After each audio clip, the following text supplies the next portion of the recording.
Saka nyaya yekudaidzira iwe nhimbe pano ndiye mwana womuri kuona uyu. Mwana uyu mai wacho wakamubereka ndiwo wakagara apo awo. Baba wacho wakamubereka ndiwo wakabata foni wari apo. Mumusha wanobva kunonzi kwaSanhani kumadokera uko. Muno muri munyanga muno. Nyaya yakaitika ndeyekuti mugore ra1998 mumwedzi waOkutoba tete wavo baba wakauya mumusha mondakanga ndiri kurapa ndiri wachitsvaga mushonga wetsvera anonzi Maria Maradzamunda. Wasvika wachitsvaga mushonga wetsvera ndakavataura kuti mushonga wetsvera ndinawo asi unotora mabhurugwa emunhu wemukadzi mairi asi wakadzi wacho wakasiyana kuti ndikugadzirire uite nzungu uite magwere akawanda uite mapfunde akawanda mumunda mako. Shuwa wakazoya pakati pausiku akanditora nevarume vairi nemabhurugwa ake mairi aye tikananga mumunda make nehari tikapinga tsvera yedu. Kubva 1998 kusvikira nhasi munhu uyu haana kuzoya kuna Wasitori kuti njera yakauya yakawanda here, zvinhu zviri kufamba here. Saka nekuona kwekuti mushonga wagarisa uri mumusha, mushonga wakuda kuenda kumusha pawo. Saka chikwambo changu chinonzi Paradzai chakasara chiri muhari chichiita tsvera ndo chakazobata pamwana wemuri kuona uyu 15 years. Mwana wehanzvadzi yaMaria Maradzamunda. Mwana wehanzvadzi yacho yaMaria ndiwo muri kuonawo. Wakomana wairi wari apa. Ndanga zvanzi ndimisa uye. Naparadza nakoma Paradzai vari kutaura. Tinoda kuti mungotitsanangurira kuti nyaya iyi yakamira sei, zviri kufamba sei. Ya ichokwadi nhau inoitika ndeyekuti sekuru Mukanya kana kuti sekuru Tsvairo vanoshanda vari mudare raChief Katerere munhau dzakaita sedzechivanhu dzinenge dzichitambudza saizvozvo. Kuno kwatiri kwaChief Katerere ndo kunogara vanonzi sekuru Stole. Sekuru Stole ndo vane gona rinonzi Paradzai rinozivikanwa nyika yese kuti kana munhu akatobudwa nemhepo inoti Paradzai muZimbabwe muno kana kuSouth Africa kana kuAmerica zvinotiwa pachena kuti ndisekuru Stole. Sekuru Stole munhu anozivikanwa ende isusu tichishanda sasekuru Mutsvairo kana kuti sekuru Mukanya tinotoziva kuti mhepo kana dzadai. Ngoma Paradzai makadi aiwa ndinofara ndanzwa muchitaura kuti changamire vati musanourayi.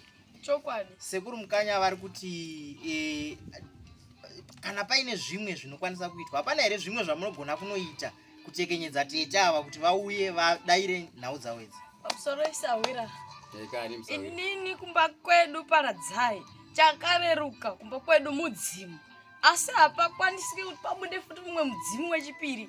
Iyi mudzimu ukatonzwa mudzimu watobuda mumusha zvitonani kukasika waenda kunobhata nekuti baba wangu tichibva kugana hawana chakareruka chawakapihwa kunze kwemudzimu chete zvikaramba kumudzimu kwakuuraya ndizvo chete. Hatina kuya nematombo emunamato. Hakuna kana chimwe futi chinodarika mudzimu asi kana watova kunohaka newandakagara anovhafa achingofa kuchikadza kuchitera vamwe wakati ndiyo iwewe mudhara pasvika anyatsa kukuudzai zviri pachena nechiHebheru. Mudhara haana kufambere mari yakagara pakati ndakadzika unozobuda kana ndapa andikuzvataura mudhara here nhasi kuti mudhara haana kubvumera kuti mari yakambadisa atobvuma nechiHebheru kutaura mari yakagarapo anofa mudhara uyu pedzepo mari akabvuma kuti shuwa ndakatoresiwa naWastole mudhara unge anofa iye mari yawacho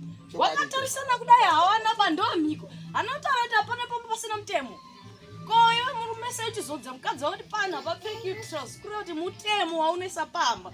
Saka isusu wedu mutemo ndekuti munhu kana wakaromba kuti uzosera mushonga wako kana usikachaude mudhara haana memory card ba havatozive ba pampacho mari yacho kwasi kutombomuziva ndindakazotovaudza pampacho hamutozivi kuti chii chakaitika. Mudhara haana memory card rekurangarira ende uyezve havazivi warora kwaMaradzamunda ba kana wasipo warora Maradzamunda wakafa wari pasi pavhu rinotonhorapo wasipo wane marudzi 2 akasiyana hawo kana wakaitwa barika asi vane marudzi akasiyana kana wasipo handisi Paradzai banda kauraya ya waripo ende ndimai guru wangu mai nino kana ndazotumwa ndiri Paradzai zveshuwa mubvana mupota ndiye mukuru wacho mubvana charura ari kutaura ndiye mai vangu wakatofa akatanga kufa ndimai vangu wanzi warwara nekenza tikaenda kwaRare, Mutare, kupi, Karanda kwese pana kukapasuri takasvika. Kuna takafamba kusvika kenza iye yawatora. Wachingofa ndofunga pana kuita wiki. Mai guru waye mubvana mukonza akabva afa. Right. Pandakabuda kumbe kwa Mudhara. Handina kutaura here kuti Mudhara imimi warona tu wamabhurukwa wakafa wakatedzana. Kuti mumwe afa nhasi, umwe anekuita 3 days kana 4 days kubva afa. Wachinoenda kowiga mumwe. Wakatopigirwa nekuti vari pamwe chete. Vari muharika mumwe chete mabhurukwa. Saka kuti vanofa pamwe chete. Saka hawana kufa here. Handinovafa. Saka vanomaridza munda ndaonaka. Mamuchifika kuti pamwe muda unopa mhosva mudaka. Ndatokudzira kuti baba wangu wane zvitsidzo zvakatsidzwa Ghana tichiri kure. Wakadzikana warombesa munhu. Even akabatwa chero nehama yake. Haukwanisi kumutaura kuti iwe shuwa wakandiudza. Ende anozviziva. Mira ndikudze Mudhara. Afana zvibvumira ega. Anobvuma ega. Ende akanobvuma anovhafa. Chikumbiro chandatove nacho kwamuri vana baba. Zvanaka kuti tiri pamba pachangamira. Manzwa sekuru Mukanya vachitaura kuti simba rinobva kuna Changamire rekuti tiende kunoburitsa hari. Saka zvichida kana muchikwanisa muchigona sezvo muri vana baba vemusikana ari kubudirwa kwakutokumbira Changamire taakukumbirawo kuti sekuru Mukanya vanotibatira hari yanzi iri.